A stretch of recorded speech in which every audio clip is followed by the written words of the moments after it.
I had mentioned that TJ's fresh back from Royal Rumble in Indianapolis. Yes, indeed. And go ahead, tell the story on the air. Here So my cage obviously is he's going to be 5 at the end of the month. 5-year-old son. And I've been out on wrestling for a little bit, but I was like, when Raw started on Netflix in January, hey, let's watch. Maybe he'll be into it. He plays a bunch of other sports.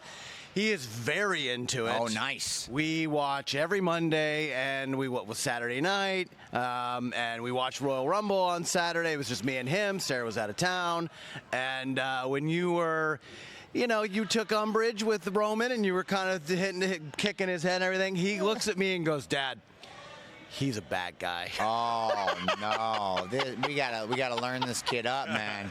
You gotta understand the history. He doesn't know. He doesn't know. He doesn't know. Up to for the last 4 years. Yeah, all right? Right. The tribal chief has not been very kind to the people closest to him. Okay, so people get what they deserve sometimes. They got to make apologies. They got to make amends. They got to do things right. Roman Reigns gets what's coming to him. You got to understand that. So maybe this would be a teaching moment for you as a father. Well, Thank you for that. Yes, I'll let him know. Well, I would think, if you don't mind, Seth, there's a camera right there. Look straight down the camera. And what would you like to tell Cage to learn him up about this very situation? Cage, look, sometimes in life things are not as they seem, and it will do you some good to look into things, really look into things, to understand who the good guys are, who the bad guys are.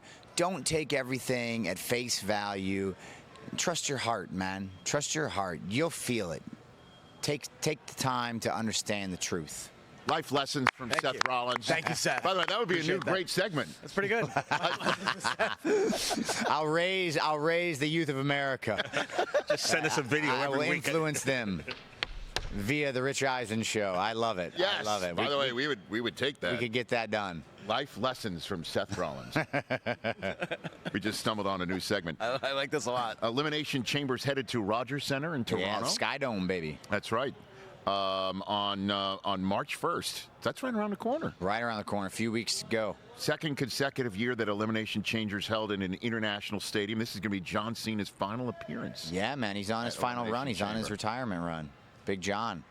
He had his last Royal Rumble. He's got his last Chamber. Got his last WrestleMania coming up. And then his final year. This is it. And then he's going to go continue to be an awesome Hollywood actor. Yeah. And the voice of every single commercial on the planet. He is doing everything right. Honda, he's got McDonald's. You just hear his voice pop up on like some purple, like, I don't know, he did another insurance commercial. He's just everywhere. I'm like, oh, I know that guy. Do you want to act?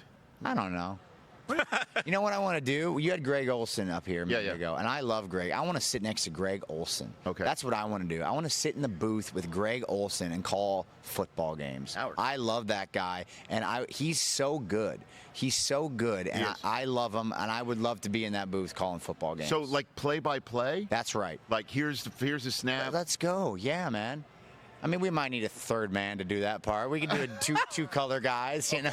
So all right. So Rich Eisen. I would do the play-by-play. Yes. Play-by-play. Greg Olson and Seth Rollins. Like, but what would your commentary be? Like, what do you mean, man? I can talk about football. I'm not saying that your commentary would be unfootball-like, but you would tell it like it is? Yes. You'd lay it out there. I'd give you a perspective. The style, I guess, is what I you'd get you. So, I mean, I'd tell it like it is. I'd give you perspective that you wouldn't be thinking about. You know, Greg's got unique perspective because he played the game, but I had never played the game. I played the game when I was a kid, but I watch it from a unique point of view. So I'm not trying to be Greg Olson, but I got some flair. I got some pizzazz. I got a little je ne sais quoi. You know what I'm saying? I got experience on a microphone, a live mic. I've been doing this for 12 years. I get to stand in front of tens of thousands of people every week, millions of people watching at home, and I get to deliver orations. So I got a little different delivery that I think might be interesting to some people. I got a little different perspective that might be interesting. I add a little flair to what Greg brings to the table. Although, if you called a Bears game, you'd have to give me more than I just love football or I hate football. You know what I mean? Like, second down and 10, no gain, I hate football. Yeah.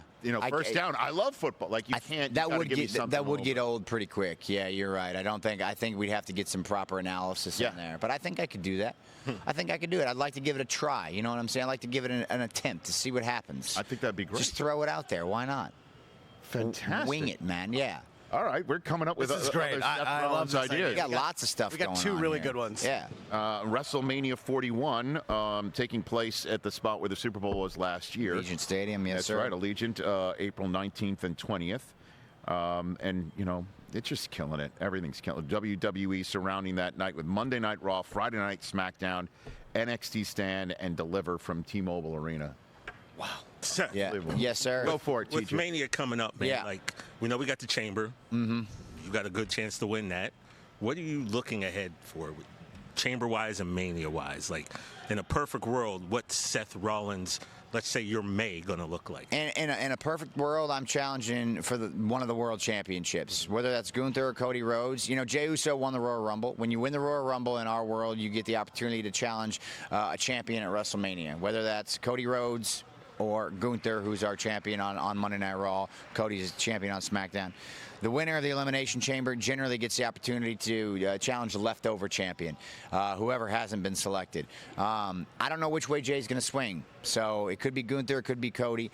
I personally would love to get into the Elimination Chamber. I got a qualifying match coming up here in a couple weeks on Monday Night Raw on Netflix. I'll get into the chamber, stomp CM Punk's head into the mat, eliminate everybody in that chamber, John Cena included, go to WrestleMania, and my dream opponent is Cody Rhodes for that title. Okay. Cody's a guy that when he came back to WWE, we had a series of matches. He won all of them, 3 in a row. I lost all of them to Cody Rhodes. I helped Cody Rhodes at WrestleMania last year win the WWE Championship. I think it would be very poetic if I was able to take the WWE Championship from Cody Rhodes this year at WrestleMania. So that's my perfect plan. That's what I'd love to see happen. A lot of variables at play, so we'll see how it goes. Catch the Rich Eisen Show every single day on the Roku channel, 12 to 3 Eastern, for free.